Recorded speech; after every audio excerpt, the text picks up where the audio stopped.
Hello friends, मैं doctor Abid Hussain. आज की नई वीडियो में आप सभी का बहुत बहुत स्वागत है। और आज की वीडियो हम बात करेंगे कॉमन होम्योपैथिक मेडिसिन के बारे में। इसके क्या क्या एक्शन हैं और कौन कौन से सिम्टम्स के बेसिस पे हम इस मेडिसिन का यूज़ कर सकते हैं, और कहाँ कहाँ इस मेडिसिन का इम्पोर्टेंट एक्शन है जिसके लिए मेडिसिन जानी जाती है।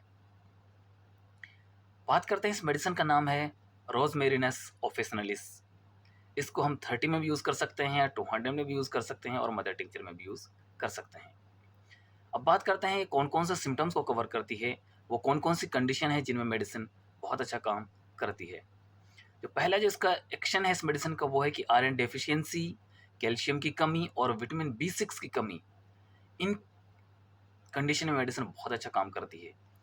कैल्शियम की कमी हो रखी है, आयरन की कमी हो, तो आप इस मेडिसिन का यूज़ 30 में कर सकते हैं, 15 से 20 दिन, तो आपको बहुत अच्छा रिजल्ट मिलेगा। इसके साथ-साथ हमें आयरन डेफिशिएंसी के लिए फेरमफॉस मेडिसिन 3x या 6x में यूज़ करनी है, उसका बहुत ही अच्छा रिजल्ट है। दूसरा इस मेडिसिन का एक्शन है कि इम्यून सिस्टम को बूस्ट अप करती है, साथ-साथ में जो ब्लड सर्कुलेशन है, ब्लड सर्कुलेशन को भी इम्प्रूव करने में बहुत हेल्पफुल होती है। तीसरा इस मेडिसिन का जो इम्पोर्टेंट एक्शन है वो है कि अगर ओल्ड एज में जाके पेशेंट, कुछ लोगों की जो याददाश्त है वो कमज़ोर हो जाती है, मेमोरी बहुत वीक हो जाती है और कंसंट्रेशन जो पावर है वो कमज़ोर हो जाती है, उस कंडीशन में इस मेडिसिन का यूज़ कर सकते हैं। नेक्स्ट इस मेडिसिन का एक्शन है कि इस मेडिसिन में कार्नोसिक एसिड पाया जाता है, जो ब्रेन से फ्री रेडिकल्स होते हैं उनको रिमूव करने में बहुत हेल्पफुल होती है। और ये फ्री रेडिकल्स होते हैं, केमिकल कंपाउंड्स होते हैं, जो एक कह सकते हैं कि एक बीमारी का कारण हो सकते हैं और सेल्स को डैमेज करते हैं। अगला इस मेडिसिन का एक्शन है कि ये medicine blood cancer, breast cancer उनको फैलने से रोकती है, एक तरह से प्रिवेंशन का काम करती है।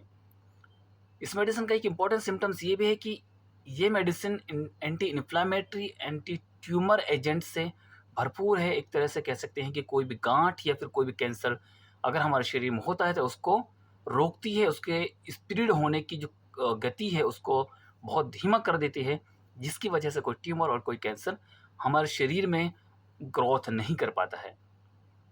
अब बात करते हैं और अगले इंपॉर्टेंट एक्शंस के बारे में, जैसे कि ये हमारे हेयर फॉल्स को रोकती है और रिग्रोथ करने में बहुत हेल्पफुल होती है हेयर्स को। साथ-साथ ये प्रीमैच्योर बैडनेस जो होती है या फिर कह सकते हैं टाइम से पहले गंजापन जो होता है, उसको भी होने से रोकती है मेडिसिन, हेयर फॉल को रोकती है। और जो हेयर फॉलिकल्स होते हैं हमारे हेड में, उनको नीट एंड क्लीन करती है। और जो हेयर फॉलिकल्स से जो हेयर ग्रोथ होती है, जो कह सकते हैं कि जो हेयर का निकलना होता है उसको भी पुशअप करती है, ताकि हेयर ग्रोथ जल्दी हो और हेयर ग्रोथ बनी रहे हमारे स्कैल्प में। नेक्स्ट इस मेडिसिन का एक्शन है कि ये हमारी स्किन को स्मूथ बनाती है और ग्लो प्रोवाइड कराती है। ये इसके इम्पोर्टेंट एक्शंस हैं और डाइजेस्ट सिस्टम को भी ये इम्प्रूव करने में बहुत हेल्पफुल होती है मेडिसिन। ये इसके इम्पोर्टेंट सिम्टम्स हैं, इनके बेसिस पे हम इस मेडिसिन को ईज़िली घर पे यूज़ कर सकते हैं। अब बात करते हैं डोज़ की। रोज़मेरिनस ऑफ़िसिनालिस को 30 में आप अगर यूज़ करते हैं, तो हमें 3 से 4 ड्रॉप सुबह शाम दोपहर लेनी है।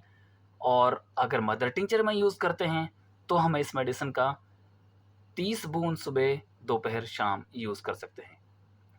ये इसके इंपॉर्टेंट सिम्पटम और डोज़ हैं। अगर वीडियो अच्छी लगे प्लीज़ वीडियो को लाइक एंड शेयर ज़रूर करें और चैनल को सब्सक्राइब करना ना भूलें। Thank you for watching.